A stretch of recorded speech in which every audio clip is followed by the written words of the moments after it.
Hello, all, and welcome to another Deep Space Nine commentary. This time it's for the Season 2 episode Invasive Procedures. That is episode 4. I'm joined again by Fathery. Thank you for being here, Fathery. Well, thank you for having me on board. We should clarify season 2, episode 4. What did I say? You just said episode 4. Oh, okay. No, I said the Oh, Season 2 okay. episode, but didn't say the episode number, yeah. Until late, yeah. I'm tired. It's very early in the morning where I am. It's almost 4:30 a.m. But yeah, we're just gonna get right into this. Oh, I lost it. Look what I did. Oh god, I got it. Okay, I'm ready. We're gonna do the 3-second countdown, and then we're gonna go. All right, let's do it to it. Thr 3, 2, 1, go.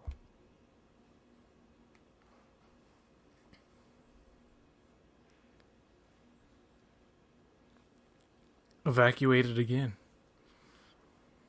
Yeah. Yeah, last episode ended with them returning from an evacuation.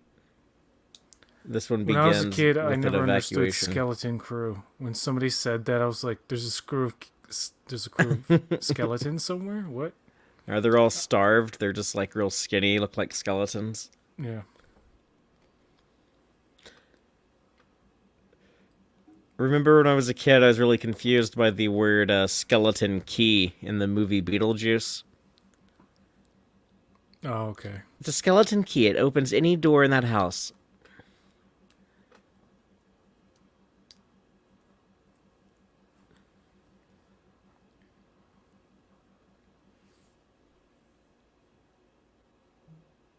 What the hell?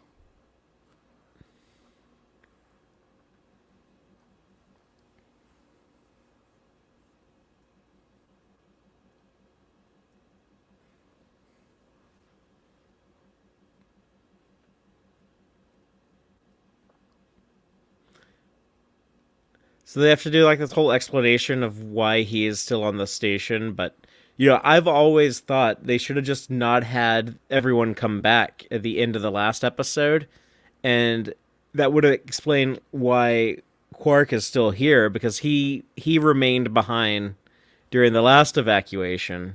Yeah. So it really does feel like history repeating itself immediately. It's like all the same people are Yeah, they could have very isolated on easily the tied. station again.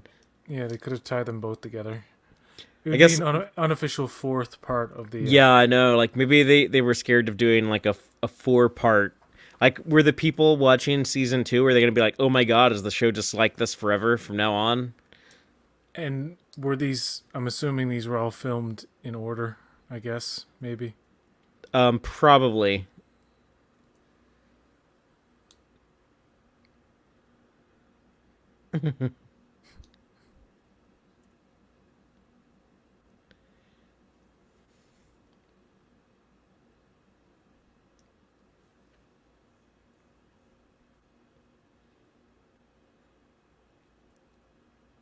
Ominous. What is that? Did Quark put that there? That is what we are led to believe. Dude can never be trusted. He's a So lot shadier these first couple of seasons. He's involved with some like pretty serious criminals, some pretty nasty stuff. Do you believe that they would tolerate him for as long as they do and put up with all of his crime? do I believe that they did? What do you Yeah, mean? does it like break the belief? Like, why would someone like Odo allow Quark to go on for so long, year after year? Or do Well, you it's think it about makes sense? it goes with the show's kind of theme about interpersonal relationships and getting along with like people who are completely opposite of you.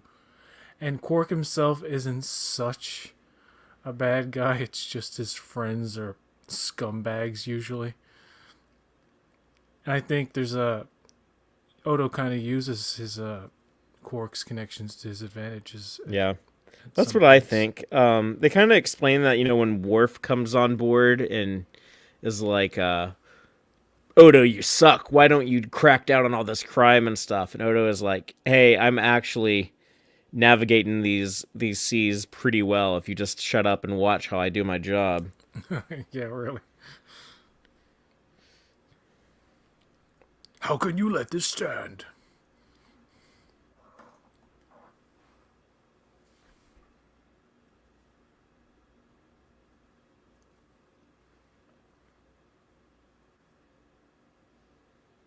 John Glover Lionel Luthor.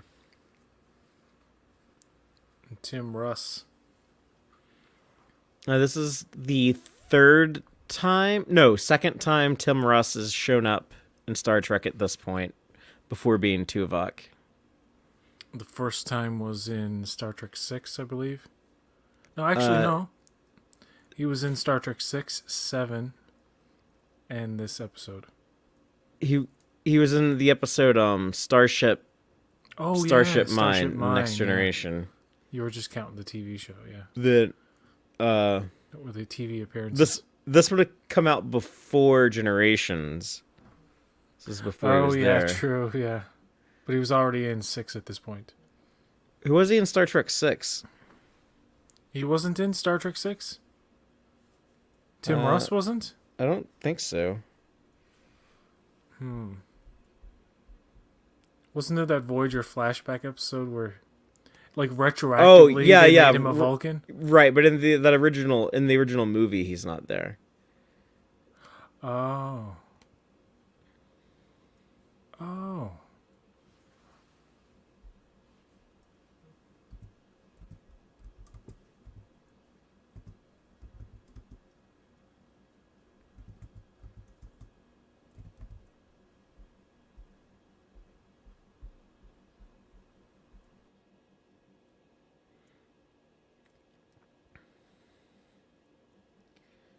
This is that old trick of you appear like you're helpless, like you're in danger, and then the good Samaritan is actually going to become your victim.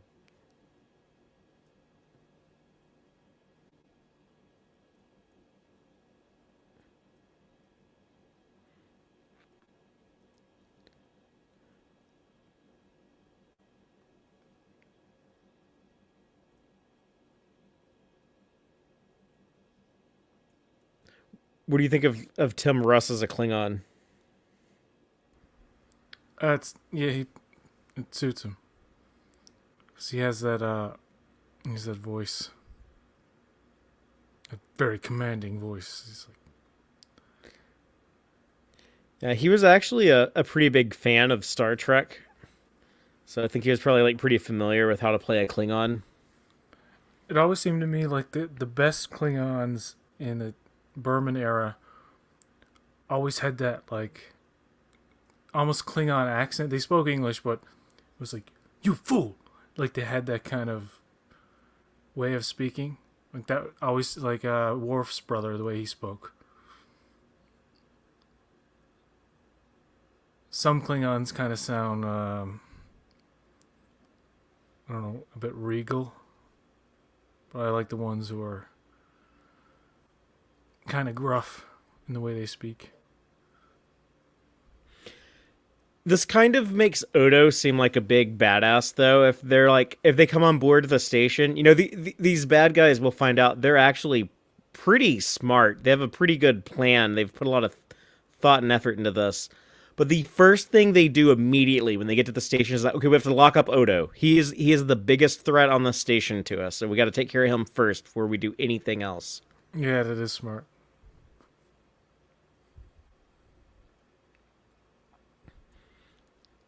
It's it saves the episode a lot of money on CG shenanigans.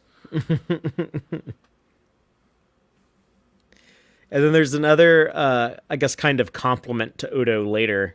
Um, a line of dialogue from Kira that I'll try to remember to point out when we get to it.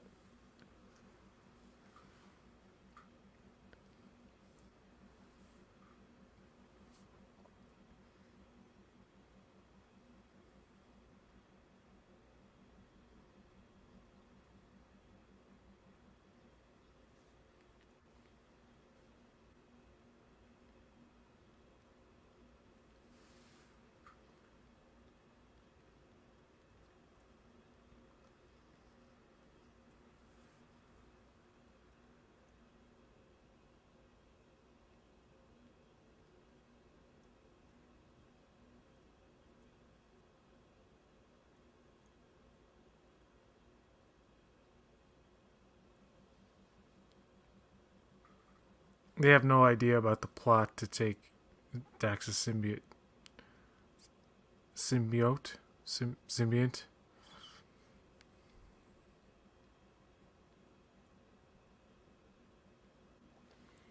Sim Symbiont, s- right? Symbiont, yeah, symbiont is Trill, symbiote is Venom. Yeah.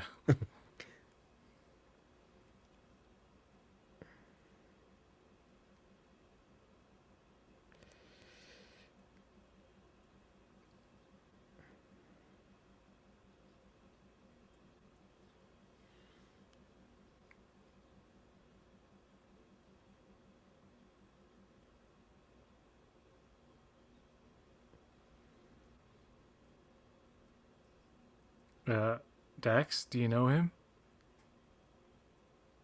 It was very rude. She didn't answer.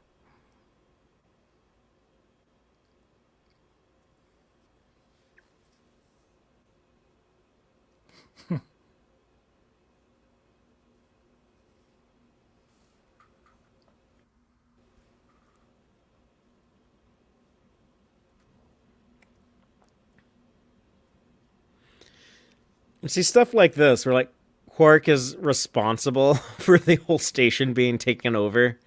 Like it's Uh, it does kind of make me question sometimes. Like, man, like they really could pretty easily put this dude away.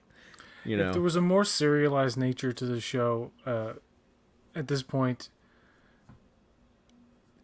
I think it would have been best if like they locked him up for a while, like you know. But I can't remember what he may redeem himself somehow in this episode. I don't know. I can't remember. But yeah, that is pretty. It's pretty shitty of Quark. He's a jerk.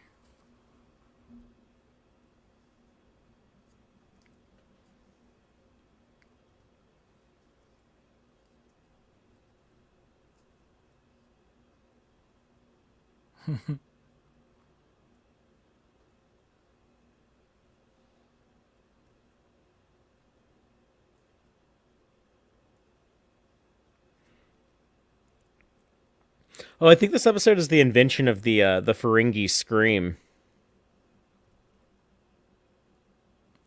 Yeah. Uh, uh, okay. I can't remember. Oh, Quark screams like "Wah!" like really high. But I Yeah, can't remember we're what he gonna get that sounds in a like. moment. I mean, not in this episode.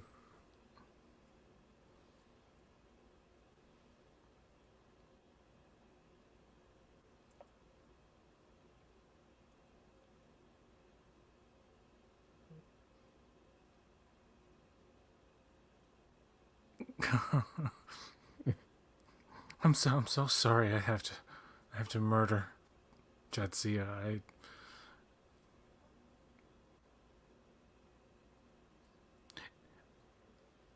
He doesn't have a he's mental, right? Like I don't have a choice. Like really? Come on now. You're a prick.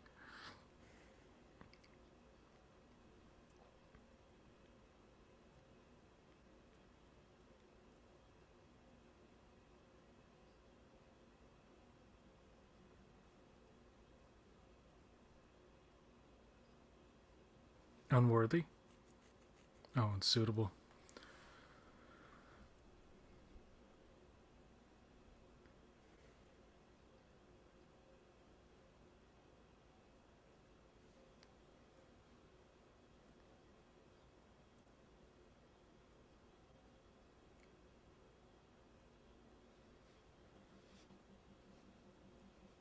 Ugh.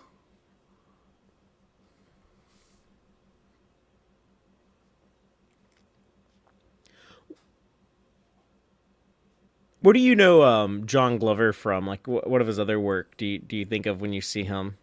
Oh, Gremlins too.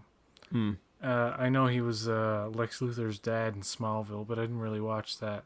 Yeah, he's actually done a ton of DC comic stuff over the years. That was his most famous role, probably. But he was also in Shazam. He was Savannah's father. He Okay, yeah.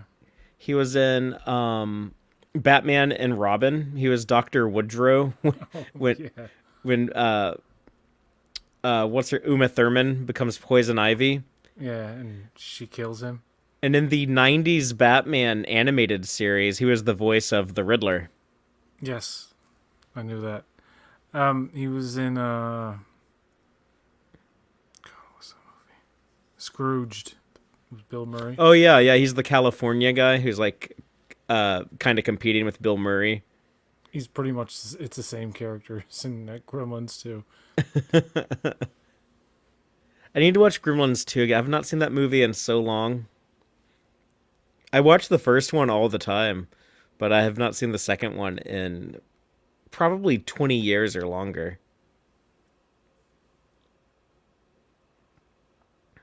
He hasn't been in a hell of a lot that I've seen.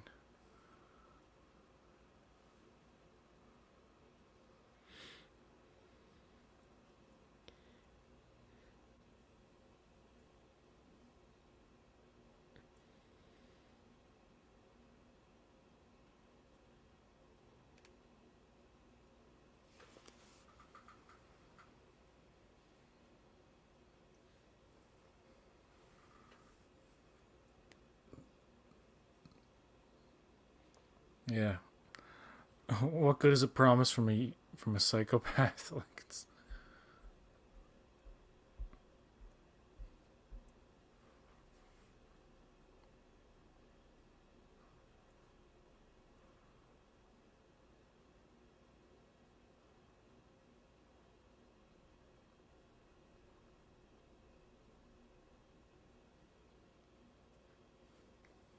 Tim Russ was in Family Matters. He was in that first season. I watched that. He was on a date with Rachel. He was in a few things. He was also in Fresh Prince. Like he's always had these little cameos and things, like very small parts in the 80s and 90s.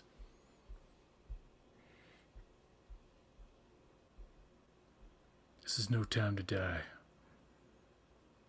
Dun, dun, dun.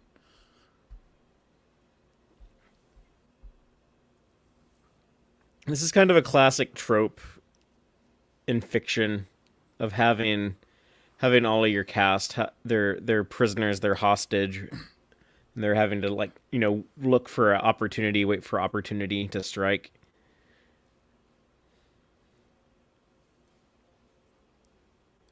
I don't know who she is. Like I've never seen her in anything else. Maybe I have. I just don't remember. Yeah. I like her in this episode though. You can see Cisco, watching their interaction, like watching her kiss him on the forehead, watching the way that they're talking to each other. He's already kind of plotting the way he's going to take these people down. He's just kind of waiting for it to make his move. Yeah, he's a very good manipulator when he needs to be.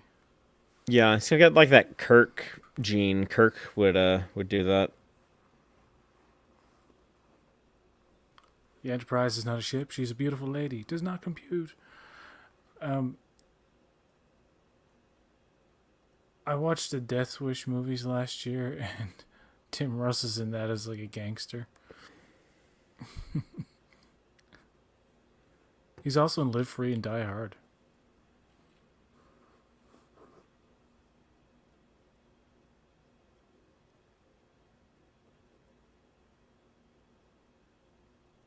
Alexander Siddig was most recently in Foundation, I believe, wasn't he? Maybe I haven't watched that show. I haven't either. He's in Game of Thrones, and I think he was on Gotham. I didn't watch Gotham past like half of the first season, but He played Ra's al Ghul or Raj al Ghul.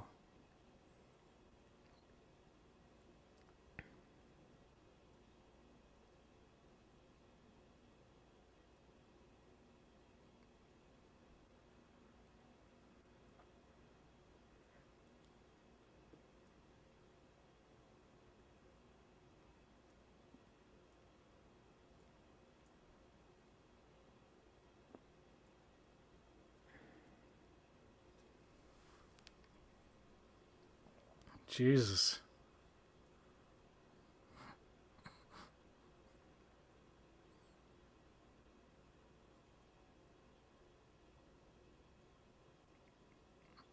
Whoa, she's strong. see how see for Quark growl.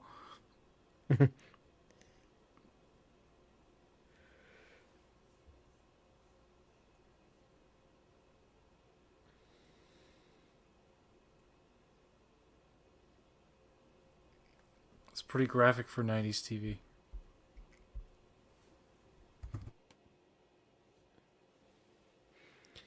Yeah, the Trill Slug is always kind of a cool looking thing whenever they do like these medical procedures, and those the thing like I the Next Generation episode, the host, right, with Riker getting Yeah. uh turned into a So Trill. It's it looks even gnarlier there. it also looks a bit different in the pilot for this series too.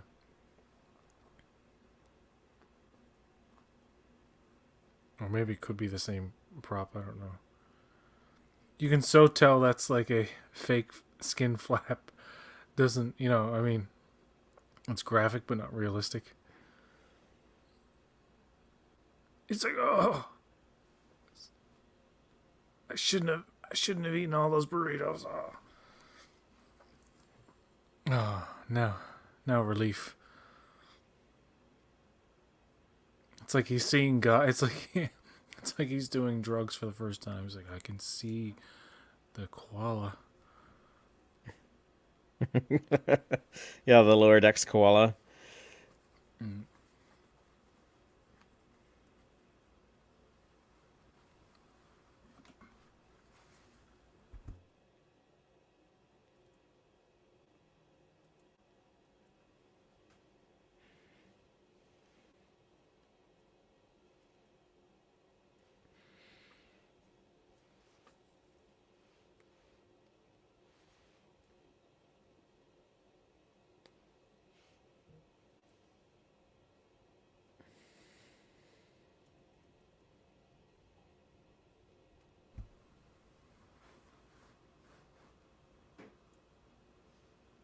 Well, see, they do. Well, goodbye, Quark, then. Unless he does something to help. Then it's all okay. Hit that reset button. Even though Deep Space Nine is pretty good about not hitting the reset button as much as other Others. Trek shows or other TV shows in general for the most part in the 90s.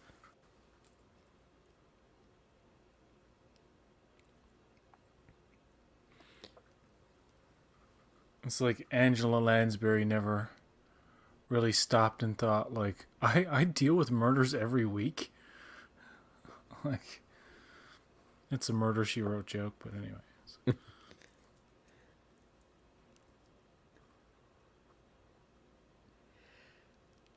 It's like, Is this please the put.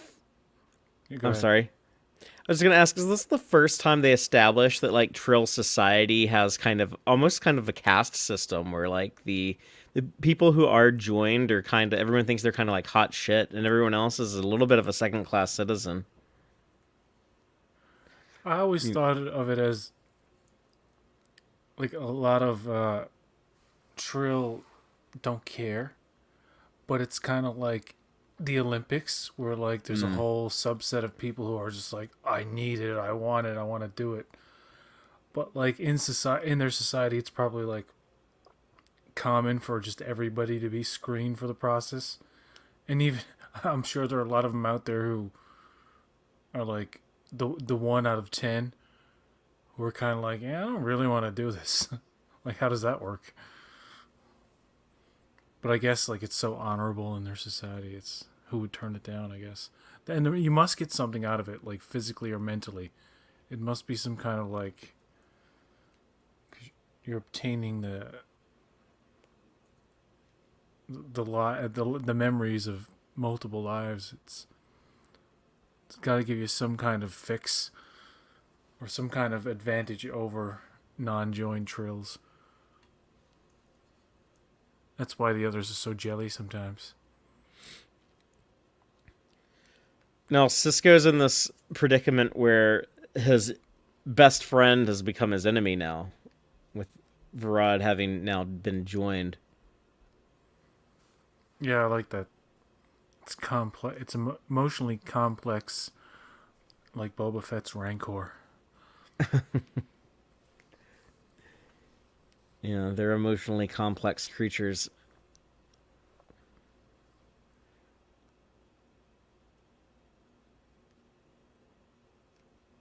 I like this Klingon's hair.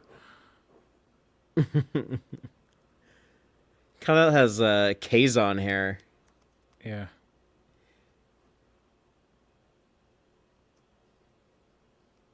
Yeto, whatever your name is. Oh, he's grown a set pretty. Klingons respect that shit, right? Like Yeah. he's acting very appropriately, and he helps him. He's like, okay, you yelled at me. I'm gonna respect that. Yeah, If he little was like, can human you has please some help me, spark sir? after all. Yeah.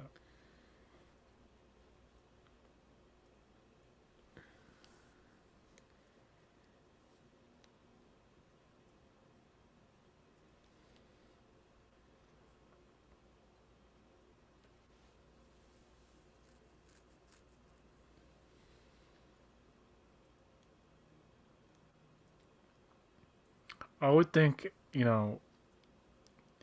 when you like, there could be a way that when you remove the Trill from Dak or Jadzia, or not the Trill, the symbiote from Dexia, Jet Deck. Hmm. Oh my god, When I'm you all take the tongue. symbiote out of Jadzia, Yeah, I would figure there would be a stasis thing, where you kind of like freeze the person so you buy them time. But I don't know. There's a lot of things, technology wise, that I think they could. They missed the boat on.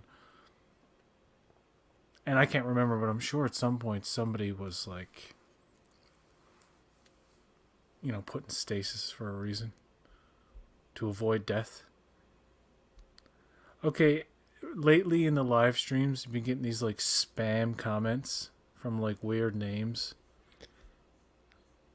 It's yeah, weird. I've seen other people having to deal with that for some reason. It doesn't happen to me. Well, you're popular. It tends to focus on the lower channels. It could be that, I don't know. I'm just speculating. I'm just checking to see how the comment looks in the live thing. No, Jesus, I gotta delete that shit.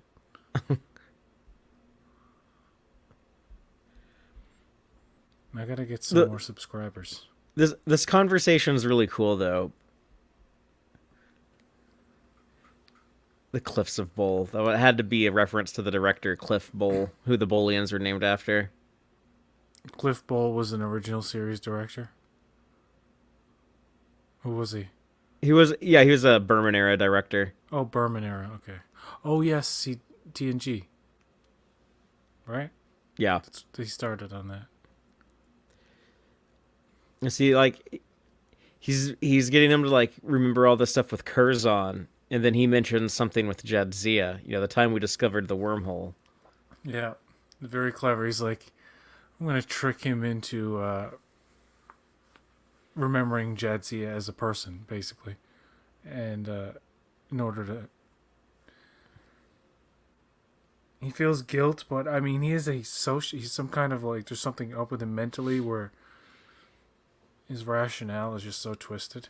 Yeah, and he is kind of reluctant. Like he doesn't want to murder this young woman, but he He's convinces gonna. himself that yeah, it's worth So it to get what he yeah, wants. When me and Dave covered this episode on Text Trek, I was asking myself, is there anything I want that much that I would like allow this woman to die to get what I want? I couldn't think of anything that I thought would justify this type of thing. his reasons are completely selfish. Yeah. But Because now that you can't do like world peace or something like it's like no like something for yourself. Like, what's like the one thing you want for yourself? Do you want it bad enough to kill someone? Yeah, I wouldn't kill anyone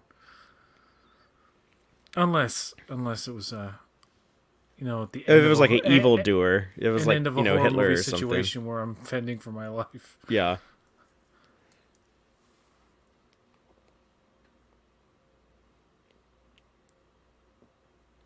And I think the fact that he has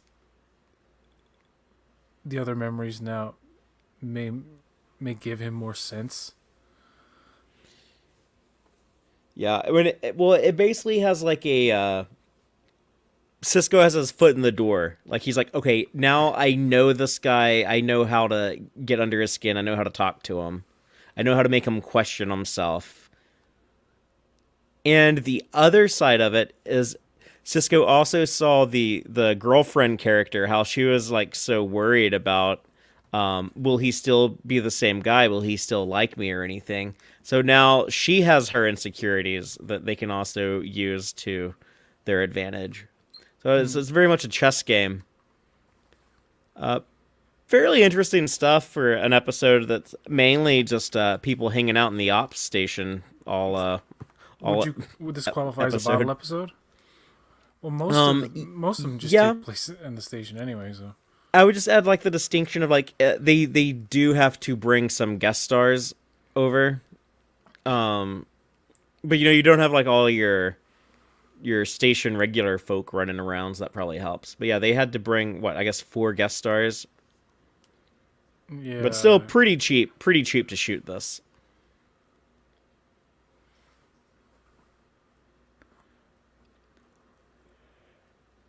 Yeah, a little bit of CGI of the storm outside. I guess like the ship docking, that would have been a fairly expensive effect shot. there's something about this older kind of television writing where, especially in Star Trek, where you didn't necessarily have villains like you would in a movie who were just like, I'm evil, I'm out to get revenge on something.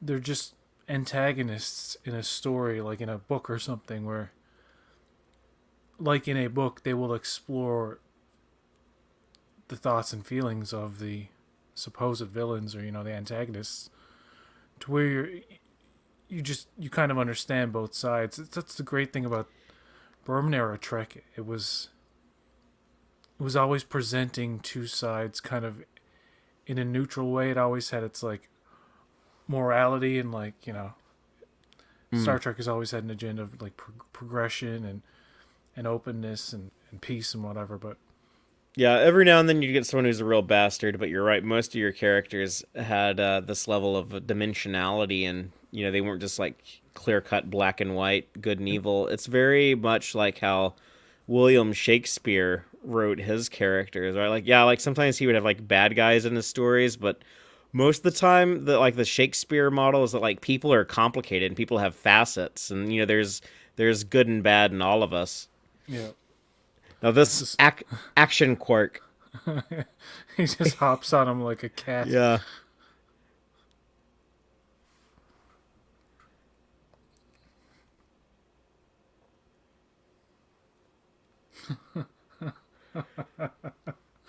Ah,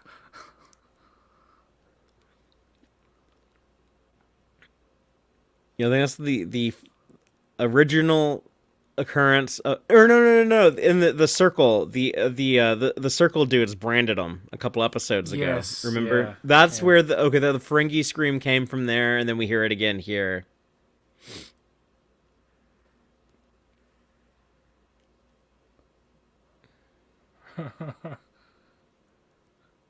Oh, okay, clever.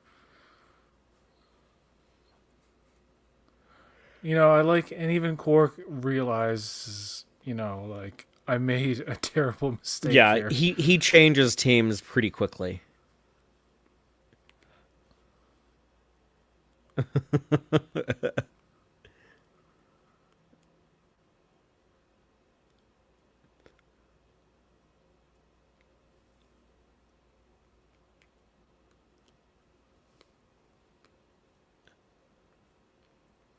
Speaking of real bastards in Trek, Gul Dukat, Kai Yeah, Willem, but even real bad, he, and even them, even they have like dimension and strange likability. yeah, What were you gonna say? yeah, just exactly what you were gonna say. Oh, I mean, you compare, let's say, Gul Dukat to, I don't know, Nero on the Narada in Star Trek '09. Uh, Nero's like an escaped mental patient compared to Dukat because Dukat is so intelligent. Nero is like a guy who, instead of as soon as he got back in time, warning his own race about the oncoming supernova, he went on some like weird revenge mission. and you can do that. You can do that. You can have just like, okay, this guy is just gonna be like a pure asshole. He's just gonna just run around and just be a dick for the sake of being a dick. You know, I think you've seen the new Spider-Man, right? Yep. You know, like Willem Dafoe's Green Goblin, perfect example. Um, Oh yeah, just pure evil. Just like I'm gonna be bad, and that's it. I don't care b- about anything. You're never gonna change me.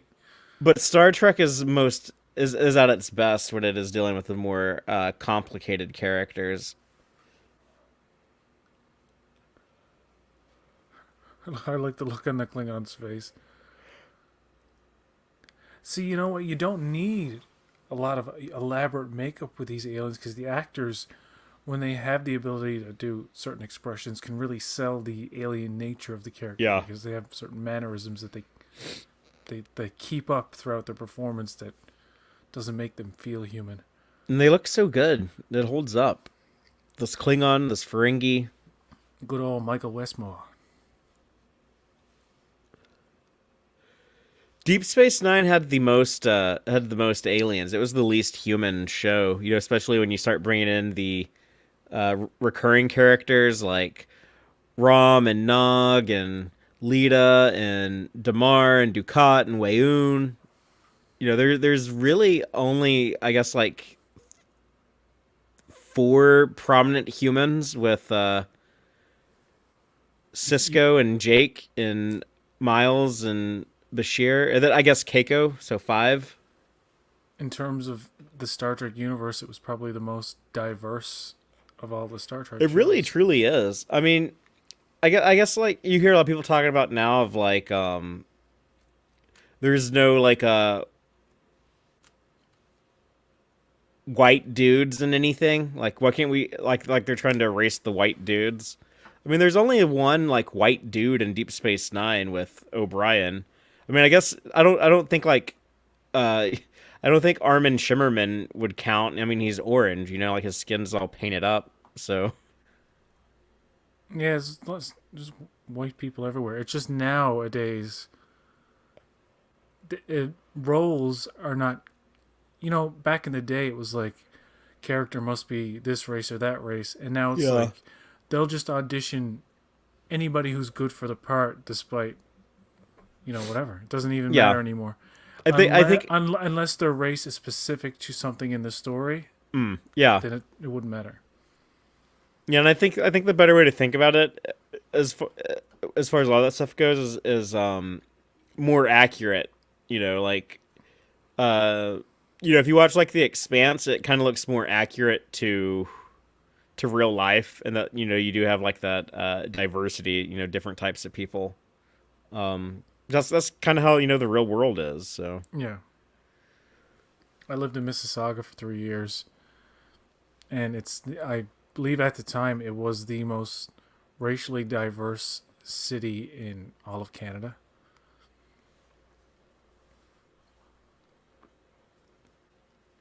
I love that moment there where he Cisco's like, "You'll be seeing me again. Like I ain't letting you get away with this." You don't mess with Cisco. Com never got him a damn thing.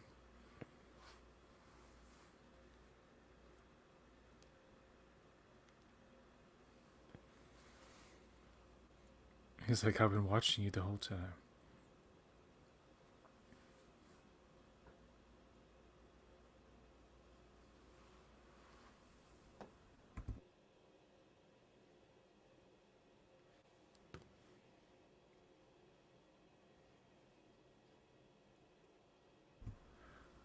I don't know about Emmy nominations in acting for any Star Trek show. I can't recall, but it's one of these shows that have been overlooked in that department because Avery Brooks, come on, if this show existed now, the same way it was, but just update it with the talent, like just say it is Avery Brooks now, like it would be recognized. Science fiction and comedy is like often very much overlooked. Like there's a show called on Netflix called Afterlife, which is brilliant, but it's kind of overlooked. It's a brilliant sad comedy, amazing acting.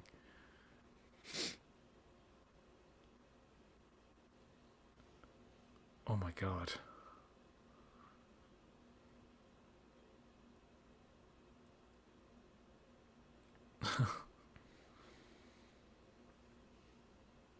She's like, always gotta have the last word, Cisco.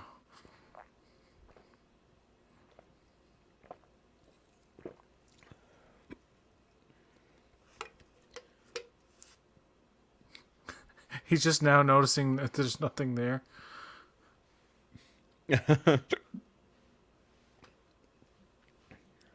Oh no, it's Odo.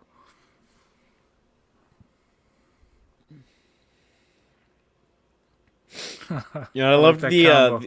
the confidence in Kira when Odo was released from the infirmary when uh or no, was it earlier when she said something about like Odo will stop you. There's no way that you're gonna be able to get past him.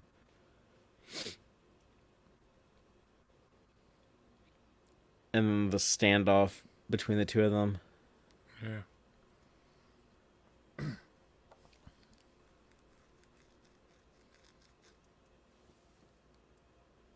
What's one girl's life? What a piece of crap.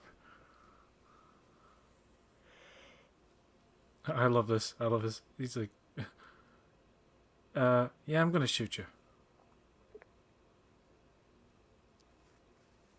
He had no other choice. Like he just literally like He there's he nothing else he could have risked done. he risked killing Dax to save Jadzia. Yeah. Don't call me Benjamin. You don't have the right. You son of a gun. Now does he die now? I can't remember. Like wouldn't he? I Unless actually it's don't like remember if he dies or not. I don't think he does. But later in the episode Facets, when Jadzia explores all of the previous hosts, the memories of them in the Dax symbiote, uh, Varad doesn't get his personality in there. So I think it wasn't in him long enough to like really complete the fusion and create any type of like permanent bond. yeah, it seems right. The fact that he's able to live without it would support that.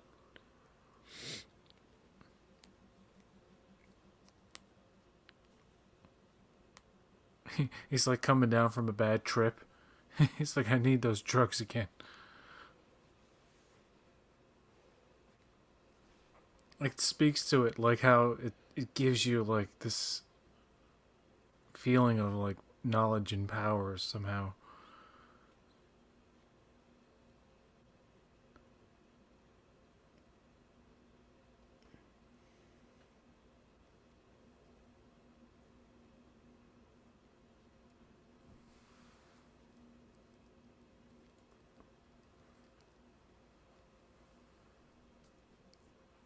She can tell he's like fucked up then.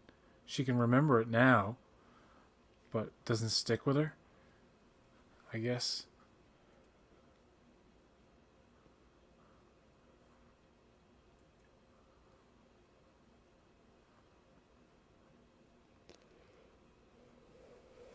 Yeah, he's messed up. Rick Berman and Micah Pillar.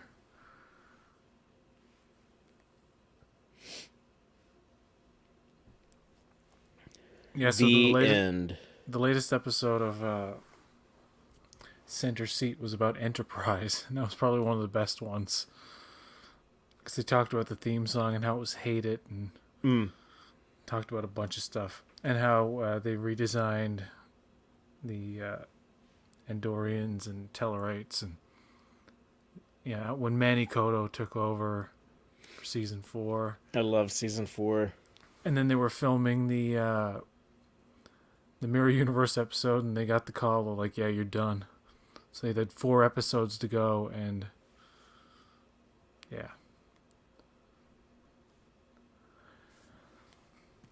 All right. It's another episode. DS9. Down the hatch. Thank you for joining me, Father. Have you had Yeah, fun? it was a lot of fun. Okay, cool. That's the main thing. That you and I and whoever may listen to this have fun.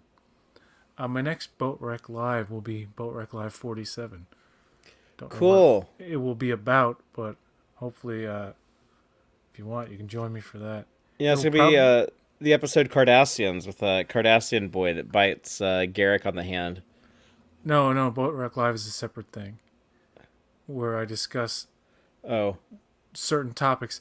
I think when they announced the Picard, either announcement in February or delay until March or something, that will be big news. Maybe we might see a trailer for Strange New Worlds eventually. I don't know. But anyway, that will do it for us for tonight. Until next time, folks, live long and prosper.